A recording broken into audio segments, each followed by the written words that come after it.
Early exchange, shaping policy, advancing development. Cholera, which is a disease caused by the ingestion of contaminated food or water, has been on the increase in Nigeria from January 1 to June 2024. There's been 1,141 suspected cases. 65 of them have been confirmed, and it has led to 30 deaths. And this is spreading across 96 local government areas of 30 states in Nigeria. According to the NCDC, the disease burden is largely borne by 10 states, which include Lagos State, Delta, Zamfara, Bayelsa, and some other states. In Lagos State, there are local governments that have been affected. The local governments where this disease have been reported, they include Etusa local government, Kushofe, and some other local government areas. And medical experts have actually pointed out that the major cause of this outbreak is due to poor sanitation and the lack of access to potable water. We'll be talking more on this later. But on the aspect of poor sanitation, we have an environmentalist, the person of Desmond Majekodunmi, who will be looking at that aspect with us before we'll talk about other things concerning the environment. Good morning. Thank you for joining us virtually on the show. Good morning. Good to be with you. All right. So you must have heard about the recent outbreak of cholera in Nigeria. In fact, Lagos confirmed cases in June this year. Looking at the issue of poor sanitation and the local governments that have been largely affected by this so far, what can you say about the attitude to waste disposal and taking care of the environment? Well, again, it's just a manifestation of the fundamental laws that were expounded upon a little bit today by some very, very wise scholars of their faith. And that is the law of judgment, the law of action begetting reaction. For every action, there has to be a reaction. And this happens in the physical, but it also manifests in the metaphysical. So in terms of us having this cholera outbreak, it's obviously a physical reaction in terms of we're not being clean enough with our water supply particularly, but also contaminated food can carry the disease. We're not being clean enough at all. And it also goes into the reality of the most unfortunate situation.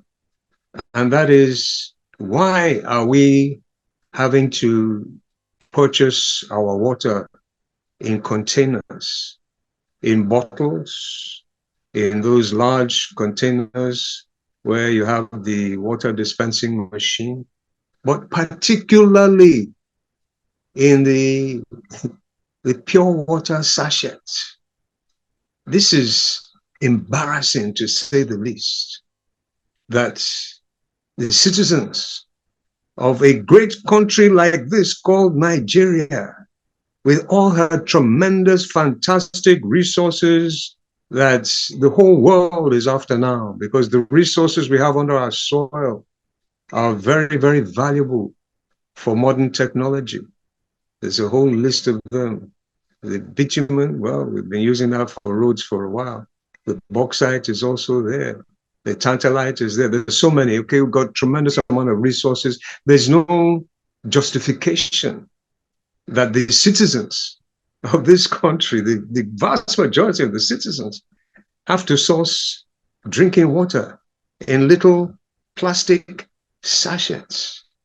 So again, it's a manifestation of what we can only classify as a form of judgment in terms of, obviously, the wrong seeds have been sown, and we're getting a harvest that is not palatable, and that harvest is now manifesting itself with this awful disease called cholera.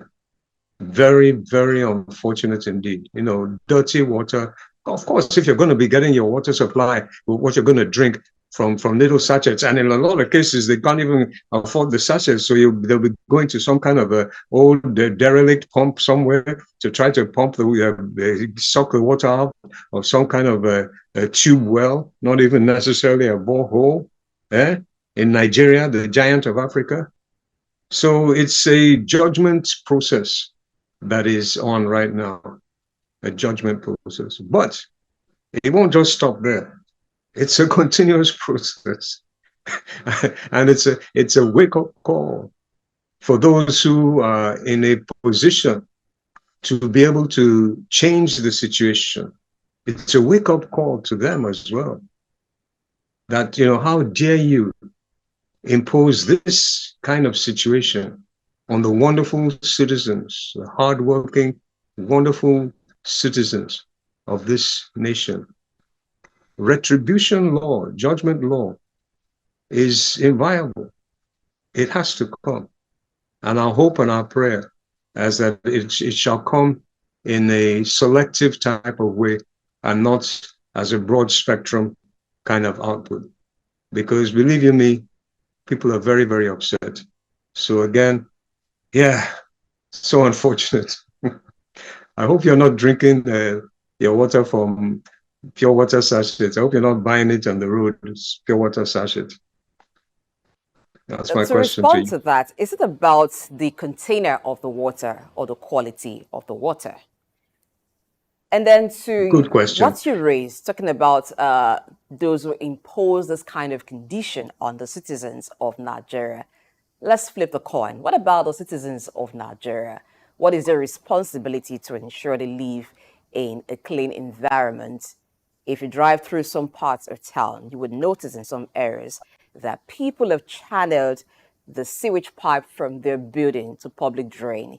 You will find that there is filth in some parts of cities across the country.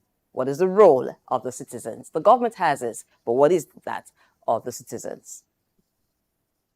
Yeah, those are very good questions that are coming from, you know, a pretty good insight.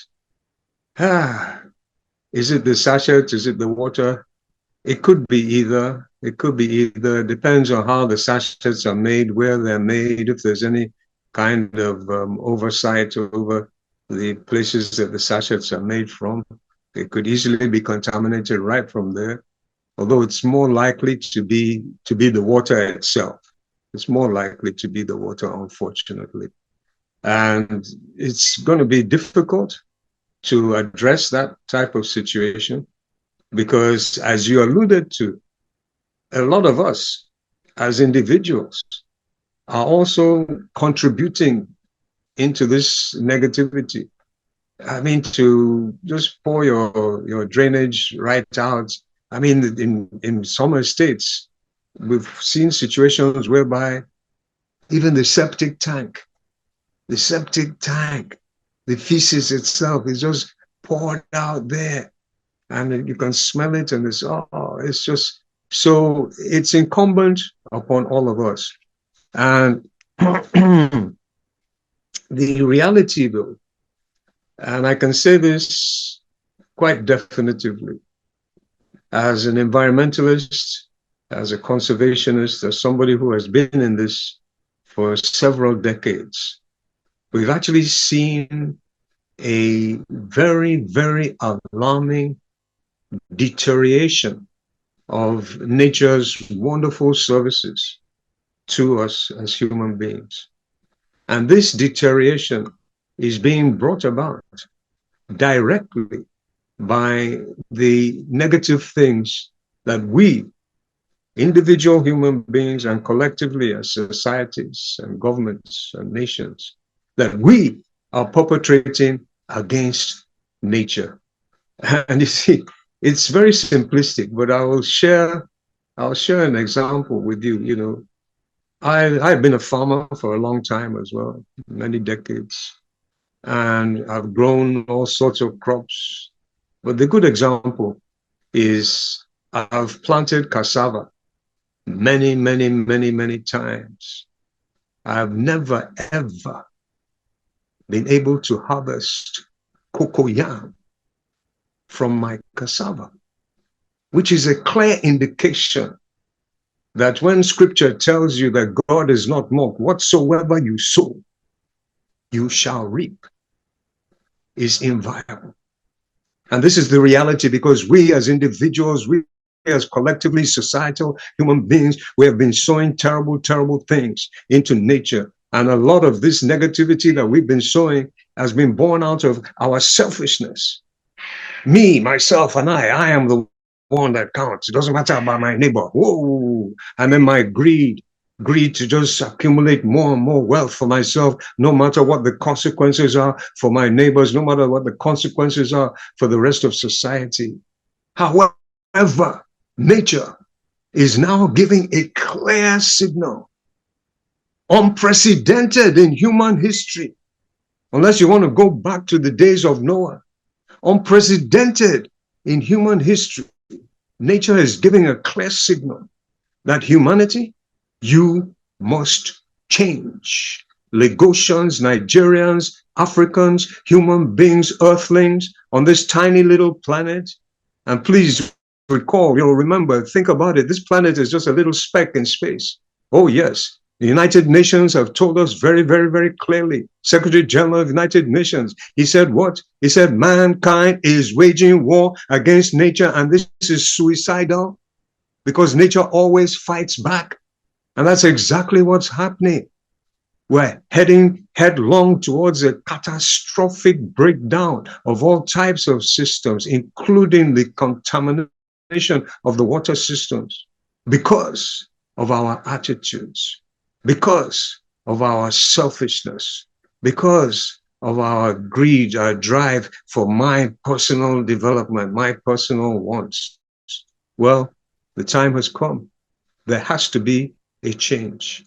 There has to be a change, because not only is nature unleashing her own response, in the metaphysical plane right now, I can guarantee to you, I can confirm that the floodgates of retributive justice, divinely orchestrated retributive justice that will be pinpointed at the main perpetrators, these floodgates are being opened upon humanity, upon Nigerians, upon Lagosians.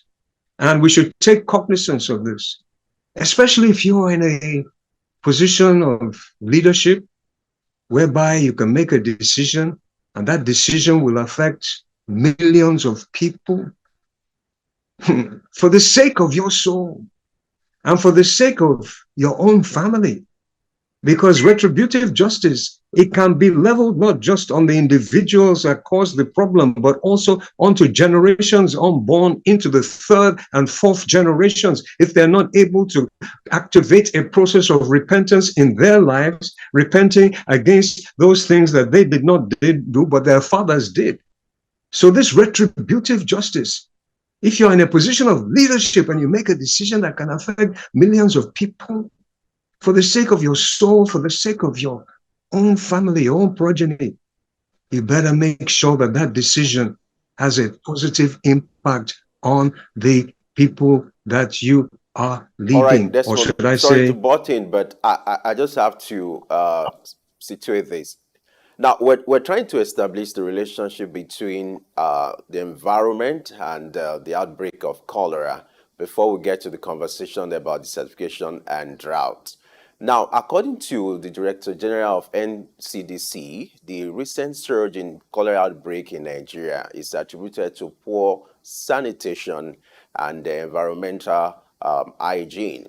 Now, you're aware that at a point in this country, we used to have environmental officers who ensure that there's a level of compliance when it comes to the standard expected of cleanliness and as regards the environment.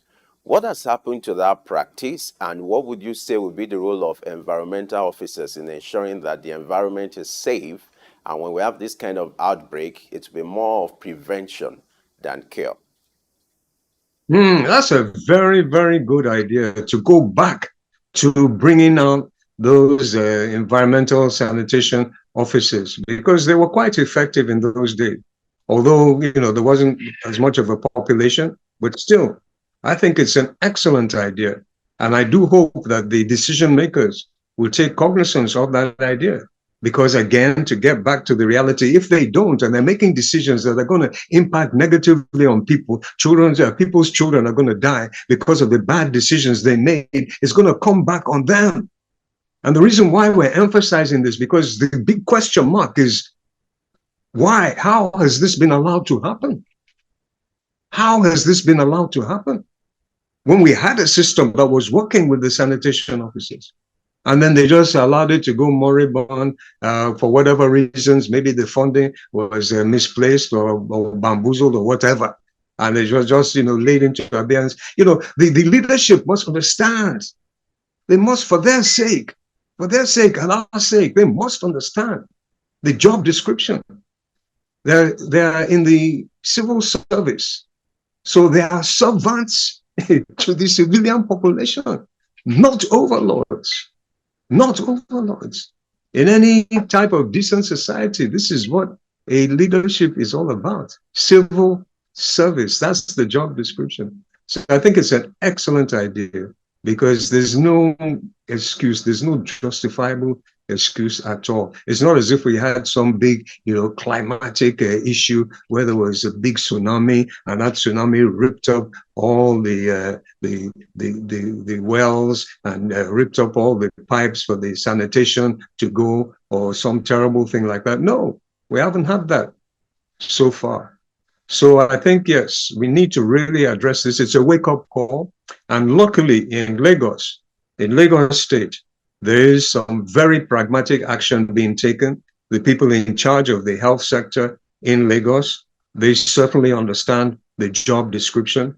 I'm talking specifically of the Commissioner for Health, Dr. Akin Abayomi, who he and the governor, they fought Ebola and COVID. They fought COVID so heavily, so diligently, that they even caught COVID themselves. Yes, and that's an indication of somebody who is fulfilling that job description, and he is going all out. He's an expert, particularly in this transmittable diseases. So there's good hope for Lagos, and then Lagos can set the example to the other states. But it must be done. It has to be done for the sake of the people and for the sake of the decision makers. There's no justification for cholera to be striking in Nigeria. No. It's totally unacceptable. Totally. All right.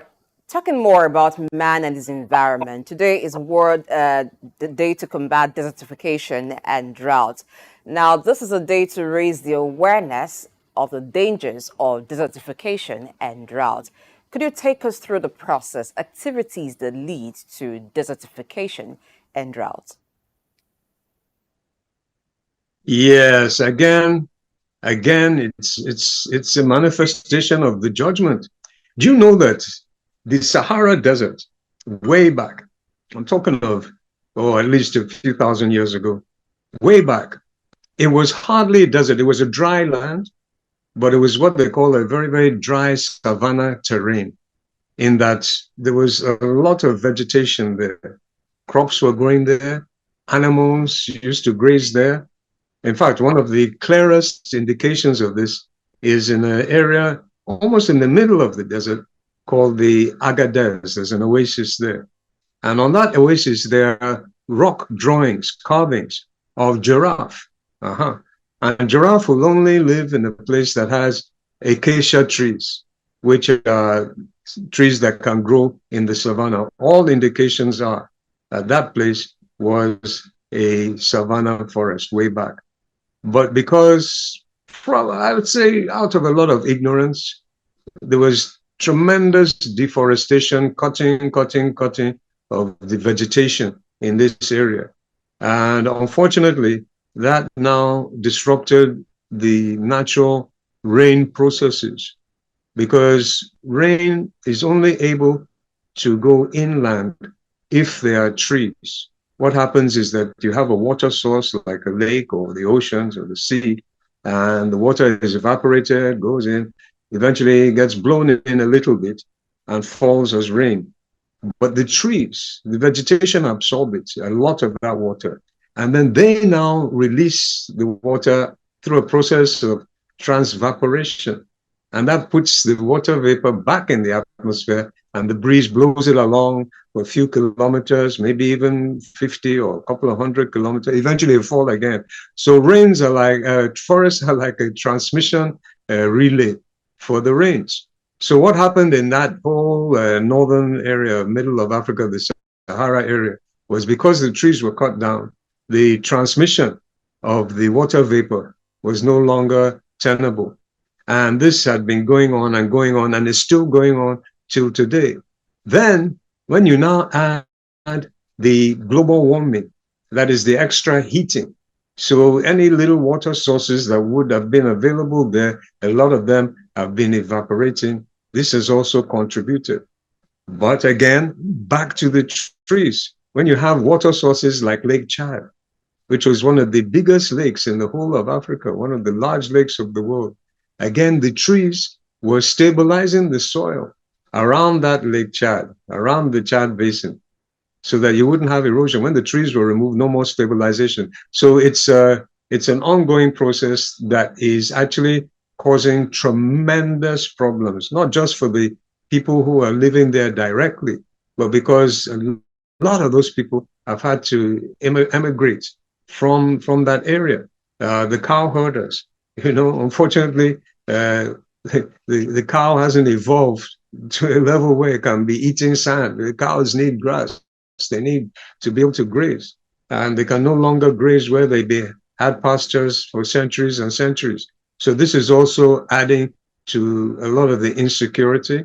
And then you also have people who used to have a good life are now facing starvation, are now facing tremendous water shortages in those areas. And those people are quite susceptible to, some very terrible type of ideologies, these aberrations of the wonderful religion of Islam, which says peace be unto you. But there's nowhere in the Holy Quran where it says peace be unto you, and then you blow the two of yourselves up. Aberrations. But these people are being, attracted into these terrorist groups because they've lost everything. They have nothing. So the consequences are very, very, very negative. And we need to take very, very firm action immediately to be able to address this desertification situation, which is going to cause far more problems, food security, insecurity, as well as just the insecurity of the individuals. But the question is, will we take the measures in the right way?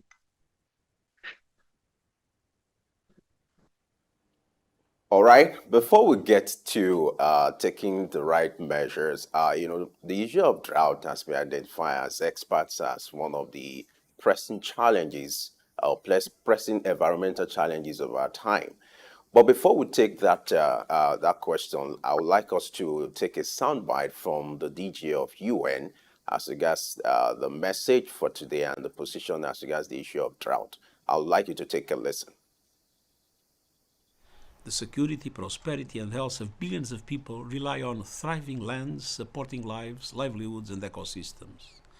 But we're vandalizing the earth that sustains us. Every second, around 4 football fields of healthy land are degraded. As the focus of this year's World Day reminds us, we must be united for land.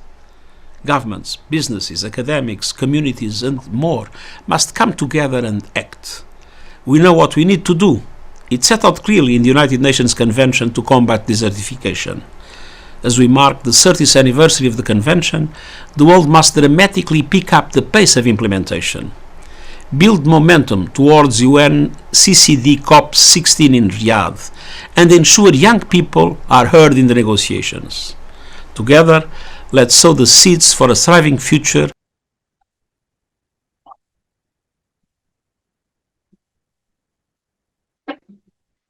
All right, you heard the Director General of United Nations talking about the role everybody needs to play, talking about government, talking about businesses, individuals, and even the young people as well. Now, let me bring the conversation to you, Desmond, talking about the role of individuals in combating the challenge of drought. What will be your recommendations at what will be the role of citizens when it comes to combating this challenge, this environmental challenge that we face often? And it's a huge challenge. You heard what he said. 4 football field every second. That's a massive amount of land that's being driven into this desert, which cannot support anything, cannot support life at all. It's a massive challenge. And as you know, just one person, as an individual living there, hey, there's very little that I, as an individual, if I'm living in that location, because I've been there, been to Yobe State, I've been seeing the desert. There's very little that one person can do. But if we come together as a collective group, because if I want to do something with one finger, it's very, very difficult. But if I put all my fingers together, including my thumb and everything, I now have an operational tool. And it's a wake-up call to us as citizens, as Nigerians, that we must bury our differences. In fact, we must enjoy our differences. This country has tremendous, wonderful differences in ethnicity, the different languages, the slight different facial features, different customs and traditions. It's a potpourri of wonderful variety. You know, they say variety is the spice of life. So we should enjoy our differences and come together so that we can activate processes. And obviously, the process that we need to activate is to ensure that those who are representing us are there legitimately, starting from the local government. We should ensure that those who are there in the local government are there because we are the ones that voted for them to be there. And we should take it all the way up to the top of the ladder and ensure that every single one of them understand that the job description is to serve the people effectively. Then we can ensure that processes are put in place. And why I'm emphasizing on that, because it's not as if processes weren't put in place in the past to stop this desert encroachment. Way back, 20 odd years ago, more than that even, we had a whole thing fighting against the desertification and everything. There was massive amounts of money, even foreign money came from the United Nations to help us fight the desertification and to plant trees, because that's one of the major things. To plant the trees, make sure that the trees are the right type of trees, and make sure that those trees are sustained until they can establish themselves. After a few years, they can be independent of having to be watered and so on. But this was done, as I said, decades ago, and so much of the money was just misappropriated. And even though a lot of the trees were planted, they all died off as a result of the misappropriation of the funds that are supposed to be put there to maintain the trees. And then just recently, another initiative across the African states, the Great Green Wall, the Desert Wall, that one hasn't gone very well as well. There are indications that similar things might have happened. So we need to ensure that this doesn't happen anymore. We're talking about setting up a process that is going to protect people's lives, the lives of women and children and men and vulnerable people in this area. So how dare we misappropriate funds that are meant for this purpose? And again, I emphasize, people who are responsible for that, a retributive force is coming down from the heavens. I'm talking something spiritual. I'm not talking of a physical uprising, although this could be it could be an option, a very, very undesirable option. We don't pray for that, but we do believe that the spiritual forces will come and give the necessary reaction to the negative actions that have brought us to this stage. But we need to take it forward. Yeah. So very, very simply and quickly to answer the question, we need to plant and look after the trees, and more trees. This green wall project for the desert has to be done. It's been done in other countries, and there's no justification for it not to be done here. So we, the people, to answer your question, what can we do? We need to come together as one voice and ensure that this is done by our leadership. Remind them that they are there to serve us. All right. Let's look at areas that have been affected by desertification and drought in Nigeria and in Africa. Now, the Sahel region, which crosses different African countries such as Mali, Burkina Faso, Niger, Chad, and stretches across northern states of Nigeria such as Yobe, Jigawa, Katsina, and some other states. These areas are largely threatened, and it has affected many areas of those states, and that has led to about 33% of Nigeria's landmass being affected. Talking about the theme for this year's World Day to Combat Desertification and Drought, which is United for Our Land, Legacy and Future, there are families that have sustained in agriculture for years, and there are people who have been displaced by these conditions, desertification and drought. What can we do in terms of conservation of water and other practices that can either reclaim the land or preserve the land from further desertification? Yes, it's very, very important. It's a very, very good question.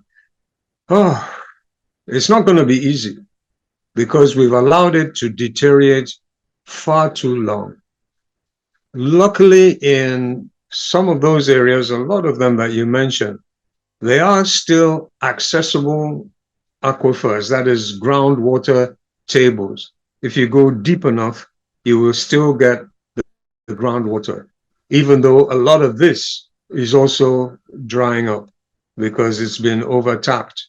That's why people like the United Nations Secretary General are making the kind of alarm calls that he's making. Just more recently than when he said that we're on a suicidal march, he said we're heading straight towards a precipice that will lead to climate hell. And our foot is still on the accelerator.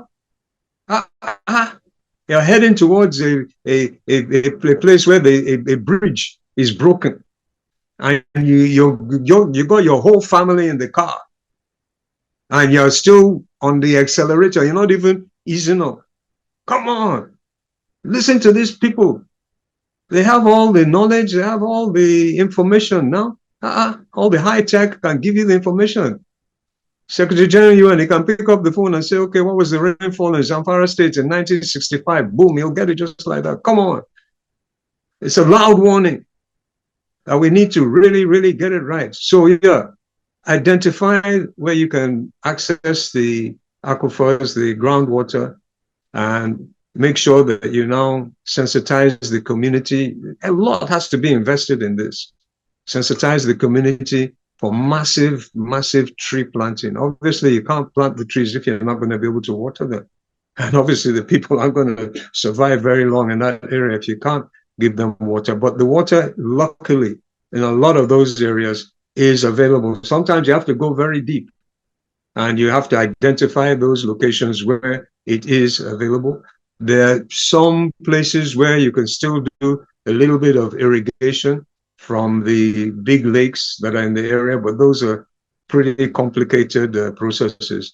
Identify the groundwater, encourage the people, support them to plant millions and millions and millions of trees, support the growth of those trees until such a time as they will be able to start to grow independently. Obviously, you'll have to choose the right types of species, and not just trees alone. There are certain shrubs that can actually do quite well if there's just a little bit of moisture. And if you do this, you know, all the way up to the desert area and into the desert, you now redevelop that relay chain that I was talking about, because the vegetation passes on the vapor, and the vapor falls and it continues to pass on. So if it's done diligently and effectively, there is some hope, but it has to be done diligently.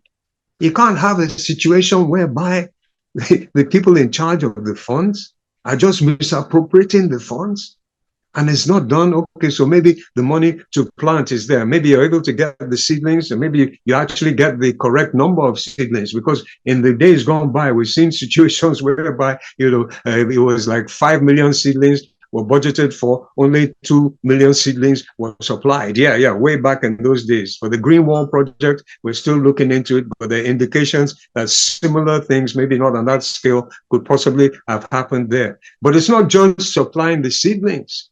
It's also, as I mentioned earlier, ensuring that those seedlings are nurtured. And that means that money will have to be spent for year 2, year 3, maybe even up to year 4 or 5, until those trees are able to take enough of a deep enough roots to be able to absorb the water from the ground. But it must be done diligently. And whoever embezzles that kind of money, they're in for trouble. Their soul is likely to see the pits of hell, unless they are able to, really, really go through a very, very strong type of retribution, process that, and also, regret that, okay, they really have to show that they are deeply, deeply sorry for what they've done and address the situation. Otherwise, they're going to bring curses onto themselves and onto their 3rd and 4th generations. In fact, we admonish the children. You're talking about spiritual retribution for people who would not manage funds allocated for the care of the environment. Let's talk about physical retribution. Now, what should be the process in terms of management of the environment before funds are allocated and after funds are allocated? What kind of mechanism should be in place? Yeah, that's a very, very, very good question, because it's obvious that there are mechanisms in place already. But if you have corruption in the mechanism system, then it's going to continue. However, there is a way of getting through that. And that is if you can bring in the communities themselves, community leaders, and some of these really fantastic NGOs. There's quite a lot of NGOs now that are being run by young people. And the people who are running these NGOs, a lot of them, they understand that it's their future at stake. It's their future, because if we allow this to continue, in 20, 30, 40 years' time, as the United Nations said, we're going to unlock catastrophic consequences. Yeah, catastrophic. And it's not a word that you can play around with. Catastrophe is a terrible, terrible, horrendous thing. So there's these young people who are leading some very, very good, viable NGOs. And what needs to happen is for the money that's being deployed, it needs to be deployed in a type of situation whereby the NGOs themselves are acting now as monitoring agencies. The NGOs themselves working with the local community, explaining to the community leaders that this is the only way to safeguard their future and the future of their children. So that's like a way of sort of shifting the emphasis away from the existing system, which, it's clear. It is sadly, so sadly, in so many cases, that has just been open to terrible, tremendous abuse, which is why we're also warning them about the spiritual consequences, because the laws of retribution are very real. It's there in all the scriptures. Any scripture that's worthy of being called a scripture, from the Holy Bible to the Holy Quran to the Jewish sutras to the Vedic scriptures, it's all there, law of retribution. And, if you don't believe that, then it means that, you won't believe that 2 + 2 = 4. And if you don't believe that, then, well, you need a lot of help. So, yeah, on both levels. But yeah, let's get the communities, let's get the young non-governmental organizations. There's a fantastic one. It's not a young one, but it's like an umbrella body, the Nigerian Conservation Foundation, NCF.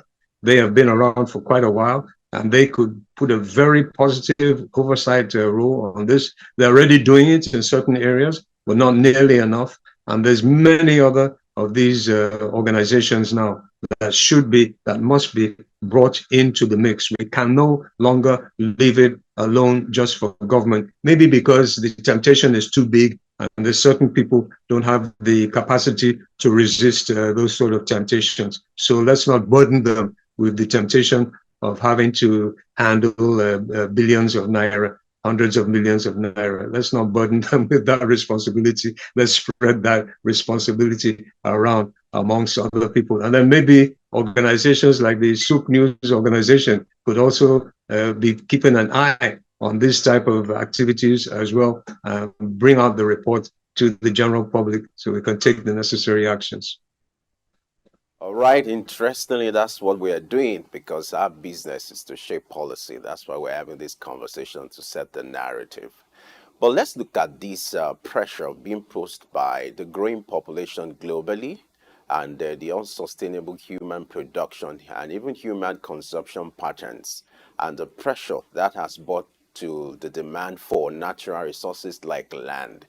Now, how do we strike a balance, or what should be the narrative in correcting this development to also ensure that human activities are not jeopardizing the environment? Talking about population, what kind of planning or mechanism should be put in place to ensure that the environment is not jeopardized coming to production and human activities? It's very, very good that you brought that up, because again, this overpopulation is what is happening, even though we have a lot of land space still in Africa, in Nigeria.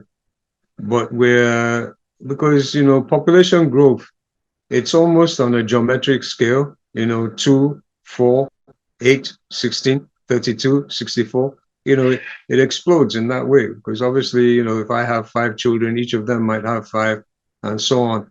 And it brings us to the reality that we're facing in 2024 globally, that humanity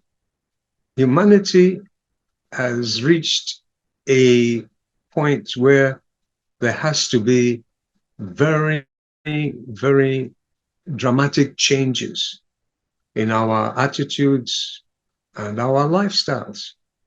We've reached that point. Again, let's emphasize this planet that we're on, although it seems big to us because, we're pretty tiny compared to the size of the planet. Planet Earth it's just a little speck in space. When you look at it in relation to the cosmos, or even just to our own galaxy, or even our solar system, with the few planets that are there and the giant sun, it's a pretty small planet in our solar system, okay?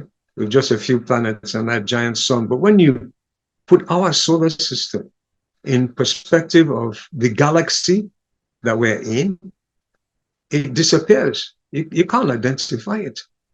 There are billions, not hundreds of millions, billions of planets in our galaxy, okay? And so far, with all the observational equipment that's been deployed, we are a very, very special planet. We're the only one that has been identified that has the capacity to support life. So far, that's the identification. So it's a very special place, but it's just a tiny little speck. And if we're going to continue growing our population in this massive way, this little speck will not be able to have the capacity to support our lives. So one of the changes that humanity and Nigerians and Africans are going to have to accept is that we have to reduce our population. We can no longer be having this population explosion. And that's just one of the many, many very dramatic changes that have to be taken. Yes, we have to take changes in our attitudes towards our desires, that we can no longer be so caught up in the material desire, that is the pursuit of sense gratification, that I just want to, gratify my senses. I mean, definitely, obviously, you're gonna need to gratify the sense of thirst, and you're gonna need to gratify the sense of hunger. If you're thirsty or hungry, you're gonna need to eat.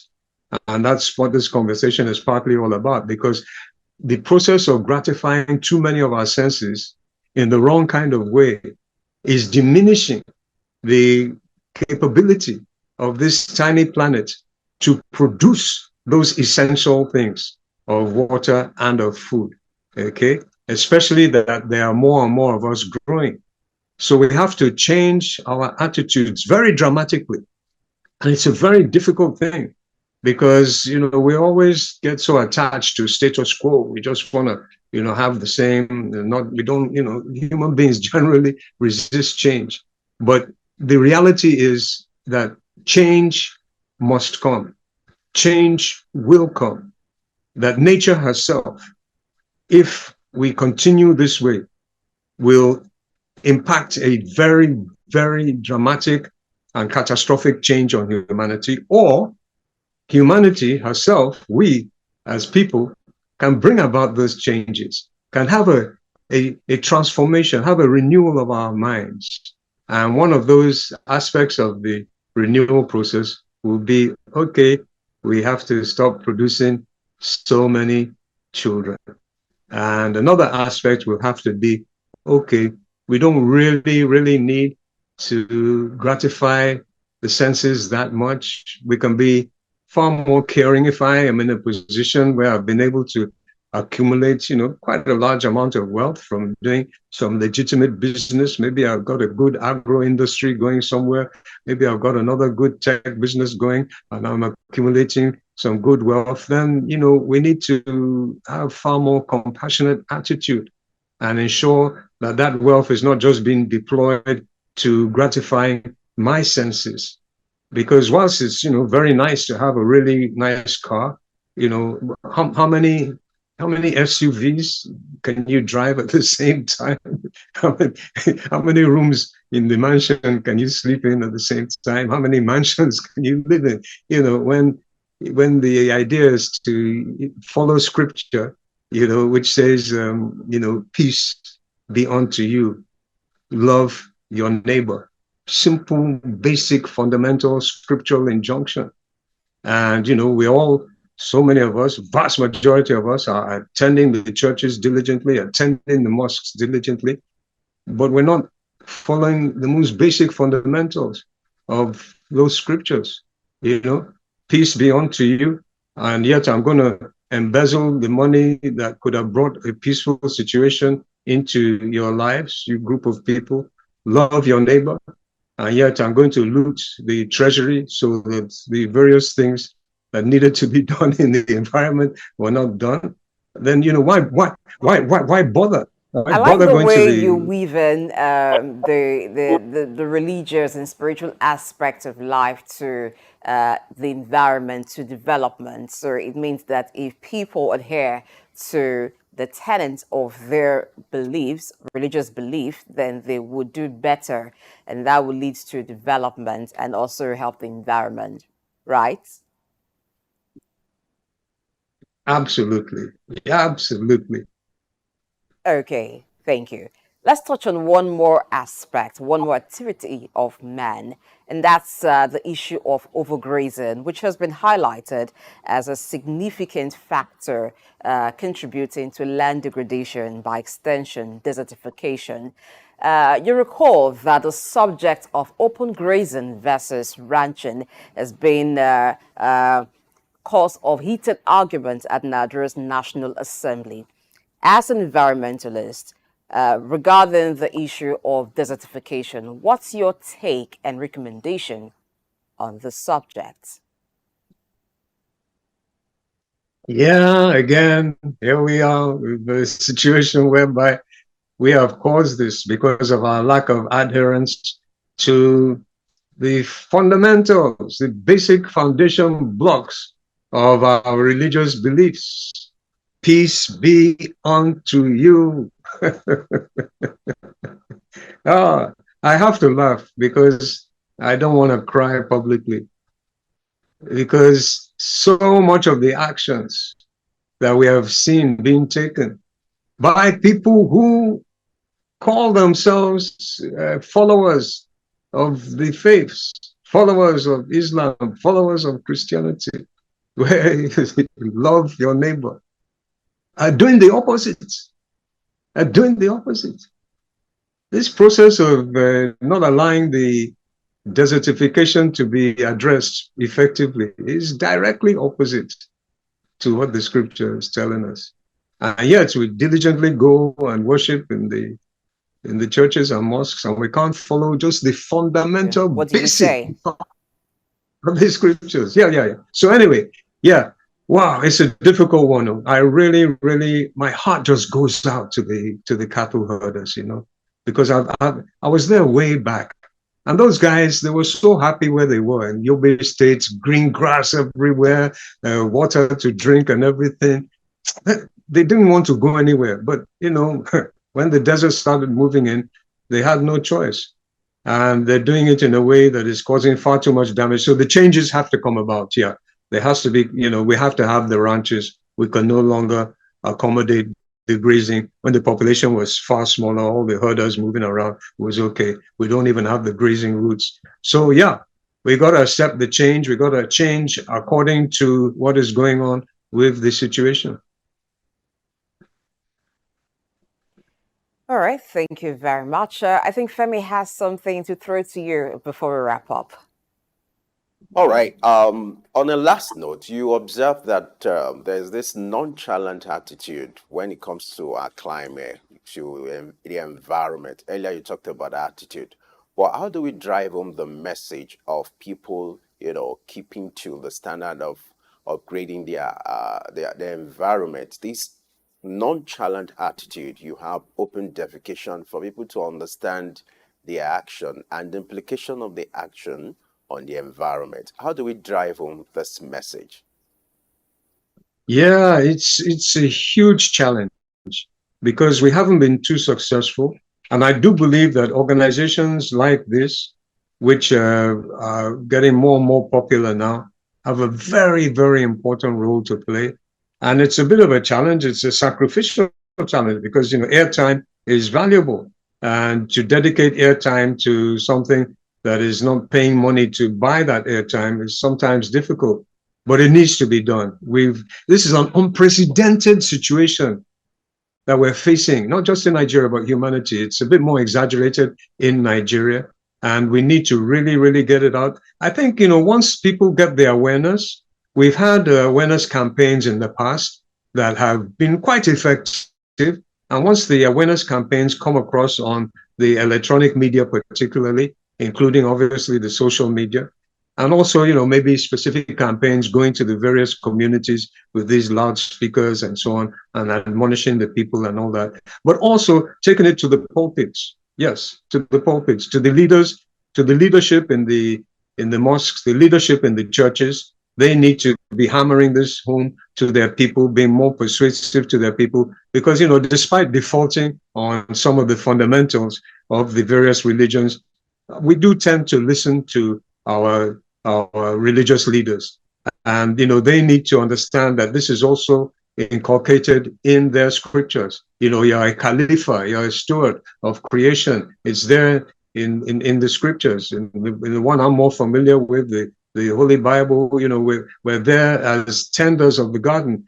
We're there to replenish the earth, not destroy it. So I think the leadership of the faiths, they need to really start to put this out from their pulpits and just admonish their people, not to be so dirty, not to be throwing litter, especially plastic, around all over the place.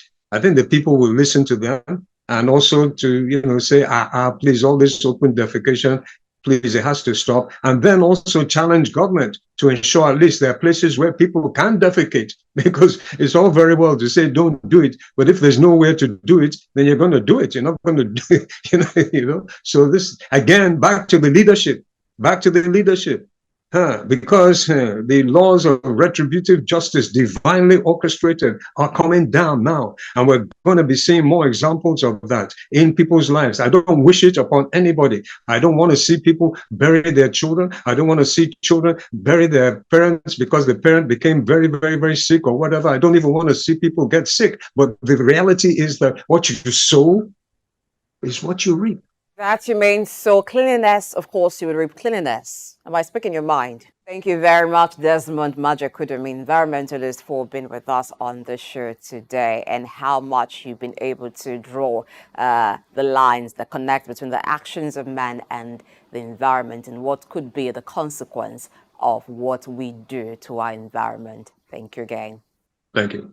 All right, before we wrap up the show, this is to remind us that we need to take care of our environment. Now, there have been cholera outbreak in 4 local governments in Lagos. I'm talking about Etusa local government, Lagos Island, Ikorodu, and Kushofe. We need to take more time to watch the things that we do. They may not have direct implications, but somehow it has a way of coming back to us. What we do to our environment, the environment responds. For those who are in the habit of defecating openly, you must think again on what you do. Yes, we ask that government make available public toilets in public places so that people, when they get a call of nature, they can obey in a good manner that doesn't pollute the environment. We also ask that people do not channel their sewage pipes into public drains. We also ask that we bring back the culture of sanitation. There used to be monthly sanitation exercise in cities across Nigeria. Maybe it's time we'll make it maybe twice a month and be more we should attend more to it, because we need to kick cholera out of Nigeria. If you're a food vendor, you need to watch where you sell your food, how you prepare your food, and for everyone, ensure that you wash your hands regularly, particularly when you pay visits to the restroom and when you touch things that are not very clean. For the markets and market women, we can do better by ensuring that our food items are properly preserved. And then when we have to display them, we do not display them close to areas where they can get contaminated. We must do our bit, even as the medical experts are doing theirs, to ensure that the spread of cholera is contained. Let's do a bit to ensure it doesn't spread beyond the level it has. We can do it. We did it with COVID. We can also do it with cholera. I am Blessing H. The show returns tomorrow, 8 a.m. West African time. Follow us on our social media platforms on Facebook, Instagram, and X at SOUQ News TV. And you can also watch other episodes of this show and the entire episode today, in case you missed any part of it, on YouTube at SOUQ News TV. Have yourself a great day. Yes, indeed, the message is clear. Let's ensure that for every action we take, we think about the consequence, because for every action, there are consequences. And the outbreak of cholera has been attributed to poor hygiene and not keeping to the ideas of standard when it comes to cleanliness as regards the environment. Let's ensure that we do our bit to make our environment clean, because it is often said cleanliness is next to holiness. Market Insight comes up shortly. Don't forget that these conversations also continue on our social media platform. You can also do a catch-up on our YouTube channel. I am Femi Ayodele, and on a day like this, I also like to use my Muslim name, Mubarak. You're blessed. We'll see you tomorrow. Thanks for watching.